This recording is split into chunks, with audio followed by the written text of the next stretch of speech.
the tower behind there. Yeah. So let us welcome our director. Thank you.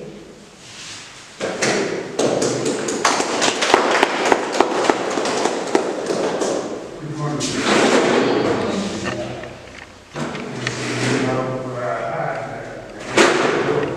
John is the shortest form. Of course, there is a middle name, my John. Which is the name my mother gave me a few years ago. The administrator, Victoria, asked me to come and work with me. And it's a good idea. Because we work very closely with the correct way learning. You see, we have started together.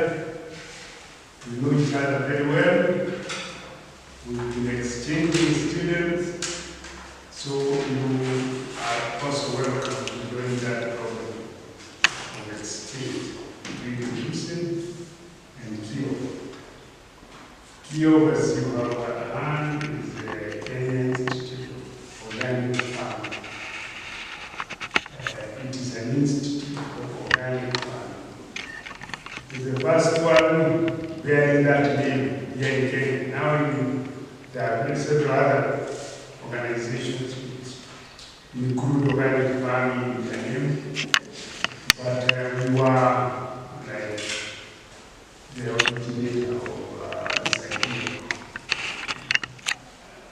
I say we because at that time we were working with another organization before the idea came, and already I had been invited to a course in England for a full year, where we started by growing a crop without any chemical fertilizers, without any chemical sprays, at a college called Emerson College. We started the season in March, after winter, it gets warm around March. So we started planting a crop, no fertilizers, artificial fertilizers. We used a lot of animal manure, and compost, and then we weeded the crop, controlled pests, even there pests, without using any things like that.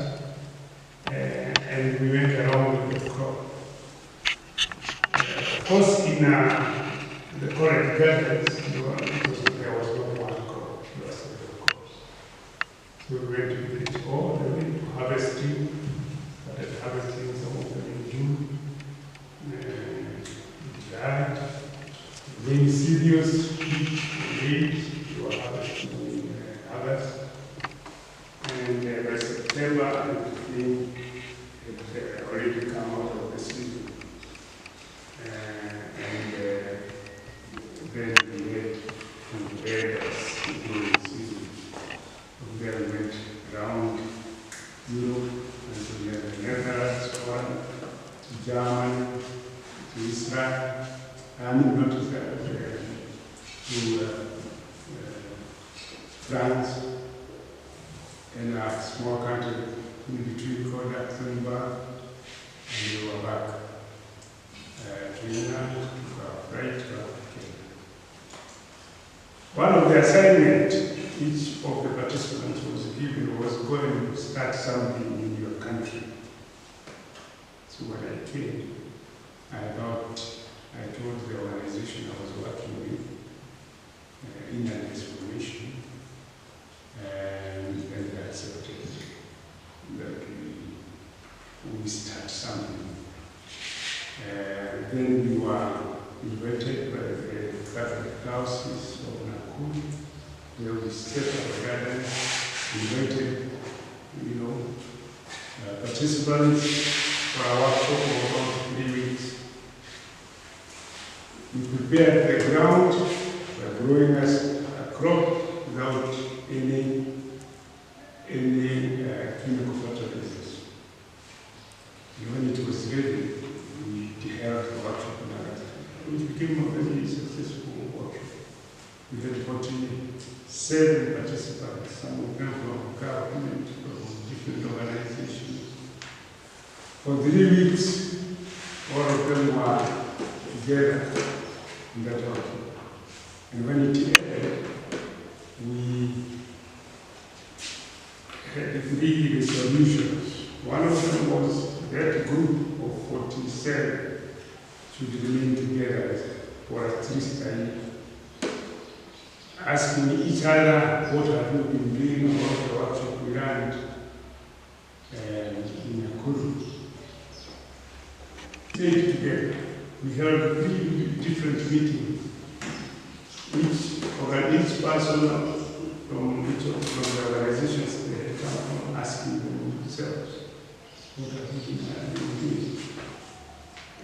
And so forth. So that was one recommendation. The second recommendation is we just leave it, and all these organization members of that group were coming from different organizations.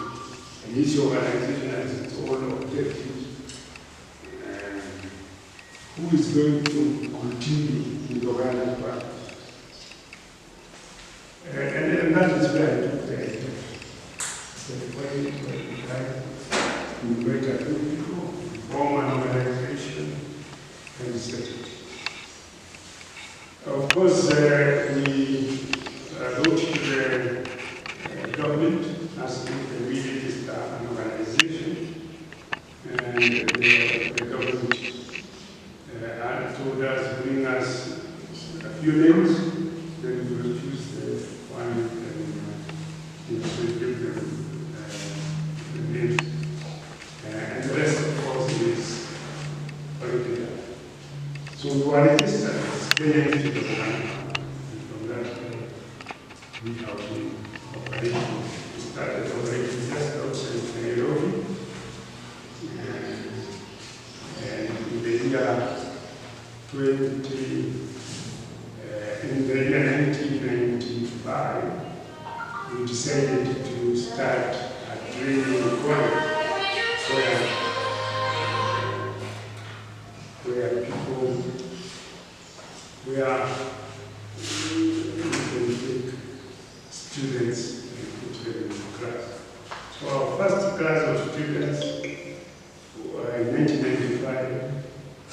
There were only 13 students, and we took a diploma, not a diploma, but a certificate course of 1.5 years. And since then, we never closed our doors. We only updated it to a diploma,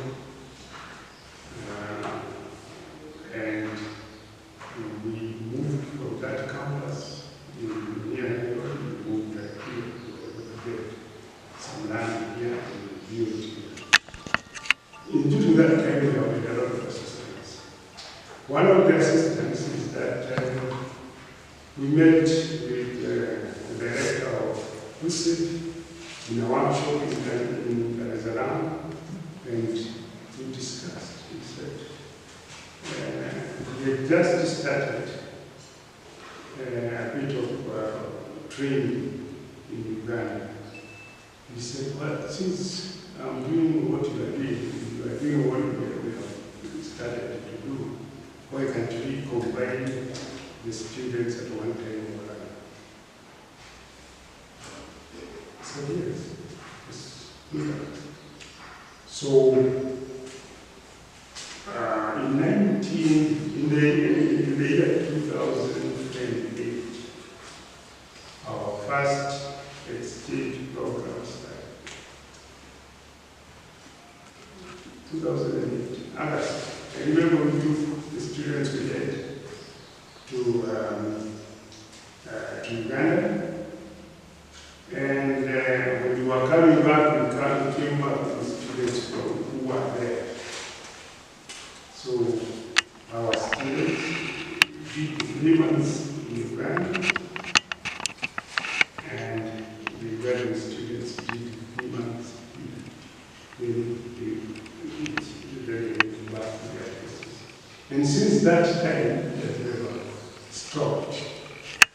until COVID came along. When COVID came, of course, we all had to stop.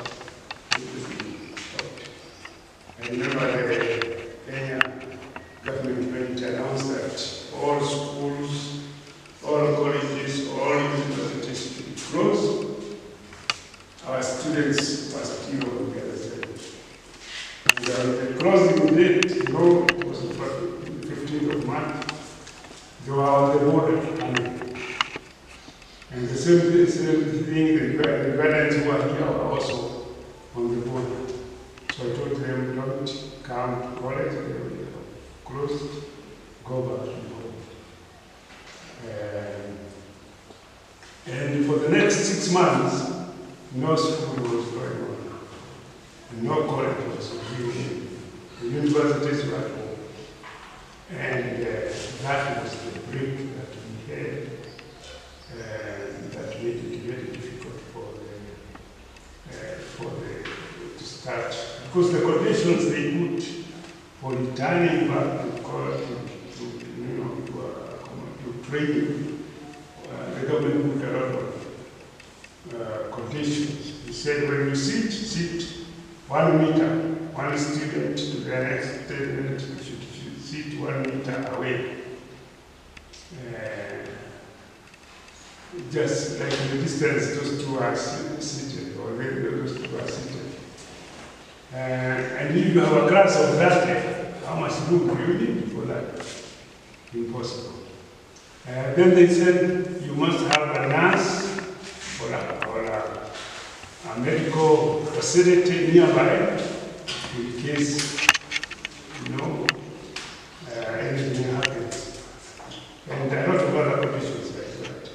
So for our students, after 6 months out, some of them would not come back. They also found that there is to do. The border here is very popular and so forth.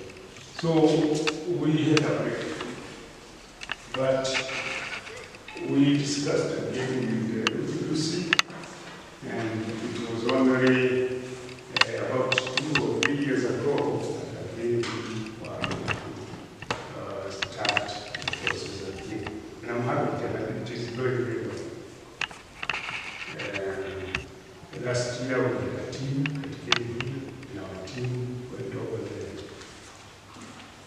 The reason for this is because we found that there is a lot of gain through this exchange. The students learn a lot.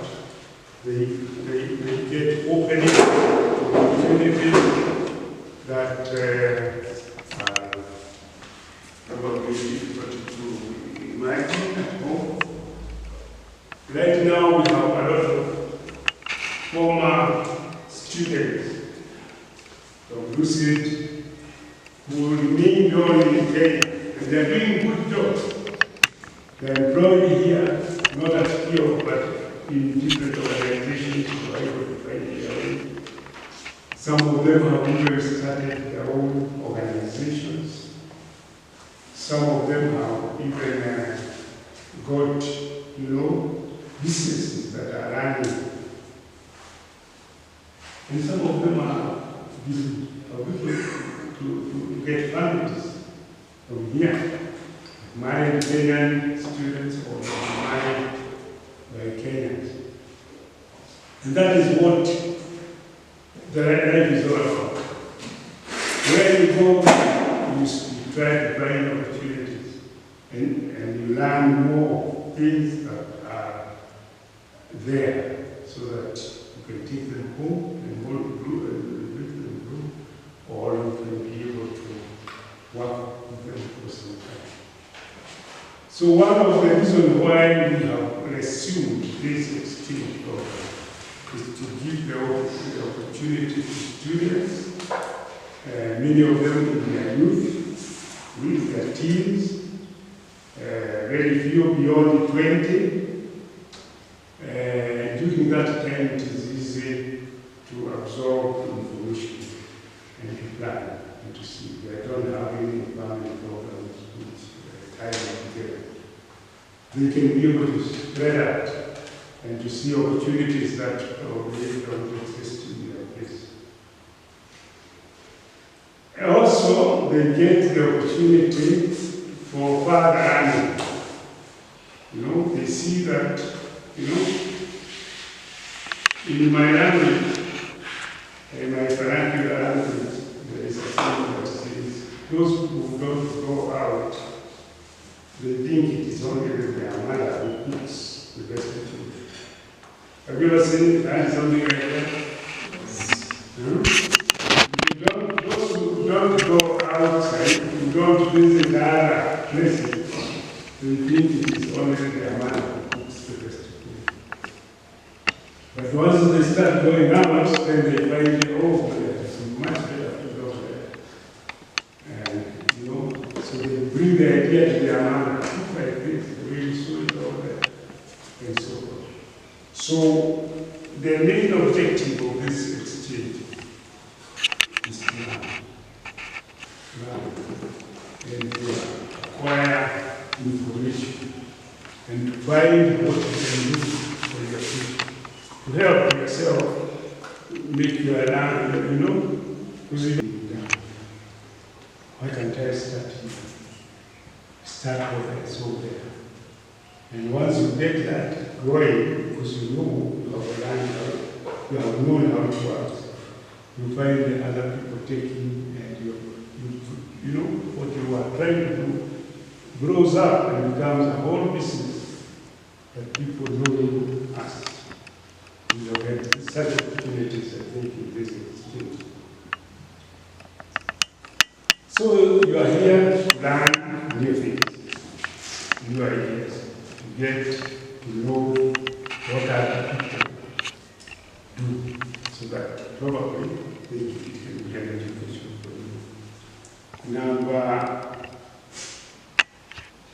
2 is to really understand what is this course I have done in organic agriculture or organic farming. I don't know what you call it at Jerusalem. What is this about? How do you learn? What does it, you know?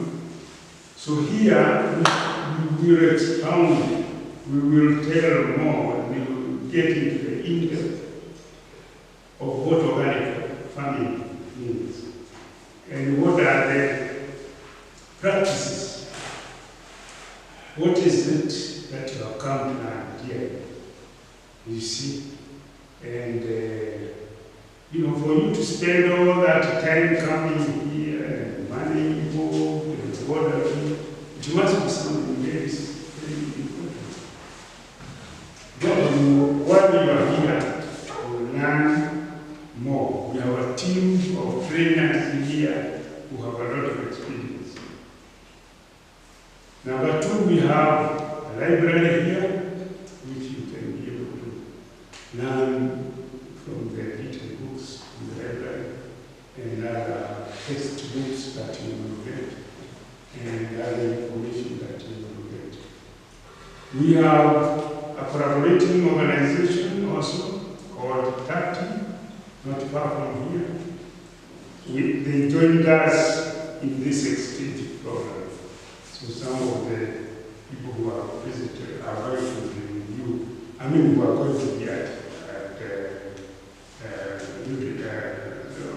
in the college where you are here. And we will be coming from that collaboration college. We collaborate with closely also. We will also visit there and see also what they do. And that is the reason why we are here.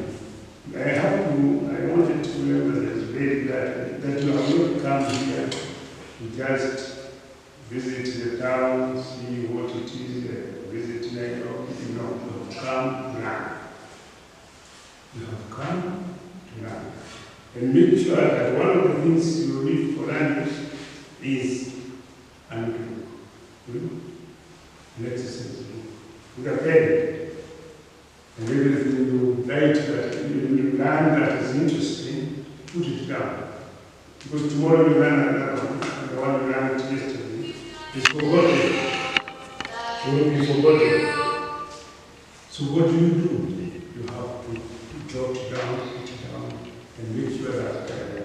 everything you learn is you will not forget it. What you write, you will not forget, because you come back quick, and that is a very important technique that you do need. You will find that there we have textbooks here. This was one of the very first one we wrote back in those many years ago, but it is still very fresh in the mind. It is still very important, you know. Here it is defining what is the main idea of organic farming. And it is still relevant, that organic farming works in nature. So you come to learn how nature works to grow crops, and preparing for foods. It regards the soil as a living being, which needs to be fed. But the soil is not just bits of rock, but rock particles combined with millions of microorganisms, worms, fungi, insects, all of which need food. In exchange for this food, they will work for us, releasing minerals from the rock particles to feed the crops. If we feed them compost, they will keep on working for us indefinitely, so that the system is sustainable. You understand? Organic farming is working with nature. And the nature is found in the soil. You see? And that nature means other living things in the soil, which we need to feed them. And then they also will feed us. And, you know, it helps with this word sustainable. What does sustainable mean? It means it can sustain or continue year after year without the farmer having to buy more inputs, which are always rising in price. It means being independent of what comes from outside and what costs money. When I understand the worker from the government or from the shop tells you buy this compound or this substance to put into your soil, it's an artificial thing. In most cases, it will damage the environment. So in that case, we recommend that we use organic fertilizers. That is why I'm going to start with compost. Because compost is the leftovers of animal land, foreign vegetation, and things like that. So that is one thing. What is wrong with those chemicals? What is wrong? See, in the process there is a paper. No, it wasn't yesterday. It was August 13, it was 50. That's right, yes. Yes, and they were talking about cancer causing chemicals found in pesticides are not chemicals required to get rid of pests in the crop. So we call them pesticides, because they kill. And it is said that 9 active ingredients in pesticides registered for use in Kenya have been linked to at least 6 different types of cancer. the disease called cancer is a disease where, for instance, an example, you injure yourself, cut off yourself, blood, after some time, you will heal. In other words, the injured cells will cover up themselves or bring in new other cells from this side and from this side, and they will cover that cut. You know, where you have this cut, that you cut. How do they know that they have touched each other? The cells coming from this side and the cells coming from this side. How do they know that they have touched each other and therefore don't go anymore and the cut is healed? They themselves, the cells, have their own mechanism of knowing I've touched my bed. But if the cells don't realize, because of the chemical you apply to that cut, you apply a chemical to that, or a medicine, which is technically a chemical. And the cell from this side grows to try to cover the cut. And the other from this side grows to cover the cut. And then they meet and they don't know each other. They don't, because of the chemical that you have put there. They refuse to realize that is my colleague, therefore stop growing. And they continue to grow. They now make, they now make a big organ, and that is the sign of the cancer. Cancer are cells that continue to grow without stopping. They just continue growing.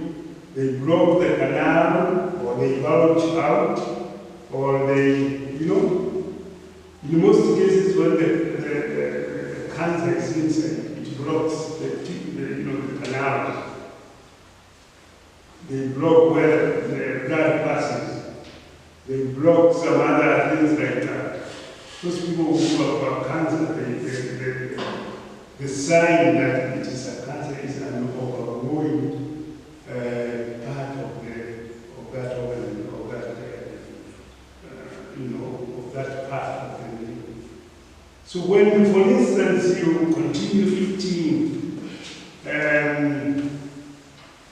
chemical in the food, chemicals that are put in the food, you might injure your mouth or the back of your mouth.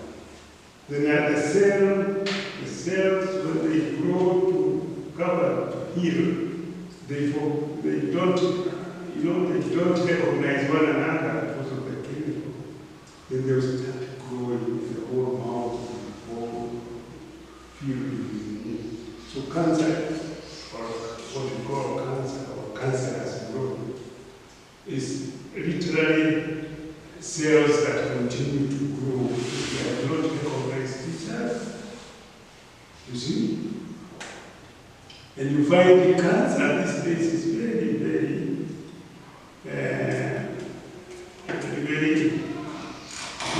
terrible at the moment. And this later, I think maybe this article we should put it somewhere where the students can see it.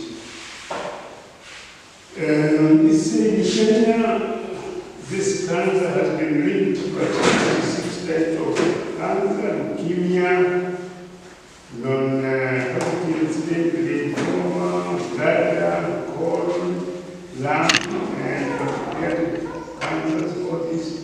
All ingredients are in pesticides, regulated by the pest products control board here in Kenya. This organization here in Kenya controls what pests people import and sell back. So they have also to understand this pest. This pesticide is very bad. It will cause cancers and this trouble. But things happen that even bad ones are. The active ingredients include what I have just said. And some of the pesticides are allowed if we spray to kill all plants, atrazine, boscari, and many others we will read here, so you see. But what I wanted to say is that this study has now been shown here in this newspaper of Frontiers Cancer Control Society, because they have published, which explains that a lot of pesticides that are sold here in Kenya are that 4% of the pesticides registered by the Pesticide Control Products Board in Kenya are withdrawn from the European market or are heavily restricted due to potential chronic health effects, environmental persistence, and high toxicity towards fish or bees. Only 1 in 6 farmers wear full protective gear when they apply pesticides, and only 15 out of every 100 farmers in Kenya store pesticides in a safe place away from children. That conclusion is very bad.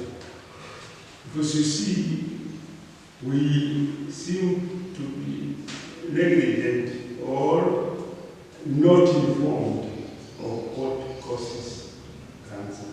And cancer is a very serious disease in this country. And it is not enough that you come up with a chemical, this chemical you take it, or you spray yourself with it, or you breathe it, and when any injury occurs in your body, the growth, an outgrowth starts, and it doesn't stop until it kills you, and because of blocking the breathing channels, the blood channels, and the stomach channels, things like that. That is what you have come from. How can I grow food? How can I make my garden good without pesticides?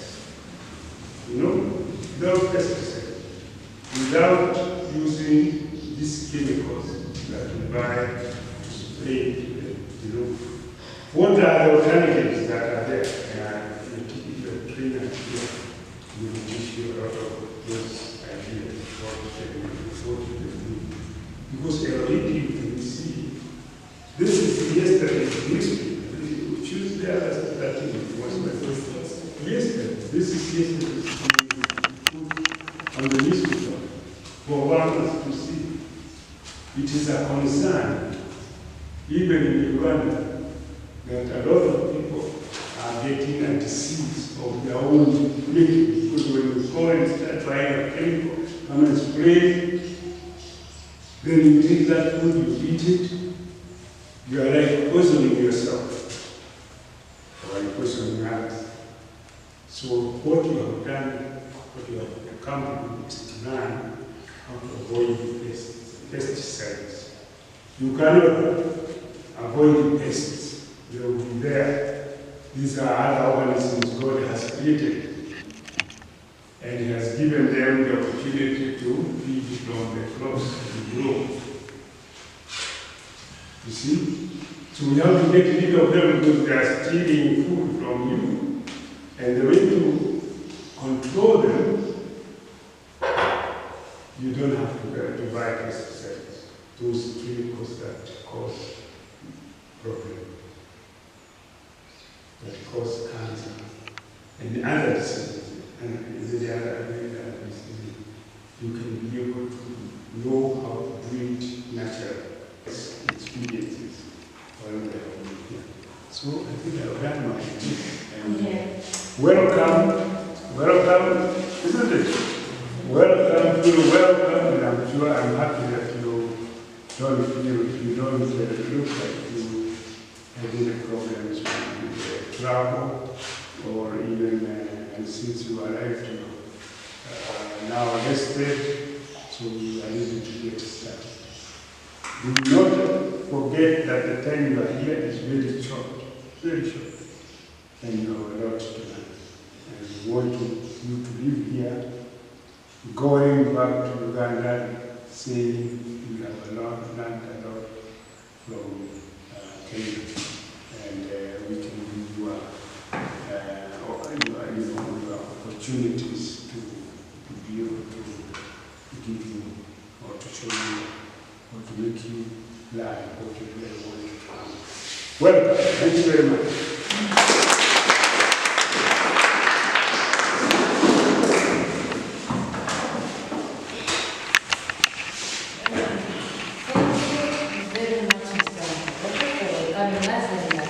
Giving us an opportunity to be here, right? Am I not done something good?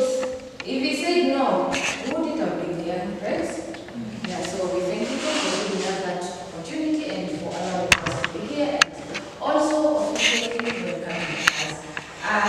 I think we are done with our session. I have a list of units that you're supposed to cover while here. The dean will be sharing with them later, and then sharing with you the week's program. Yesterday you did proposing. Today you're supposed to do plantings and that's what we're supposed to be doing to do today. That's what anyway. The dean will come and give you the week's program and then share the units, and you will say whether you're comfortable or maybe you've already covered them. And maybe if you need to change something, and then you can start off officially, right? So thank you very much.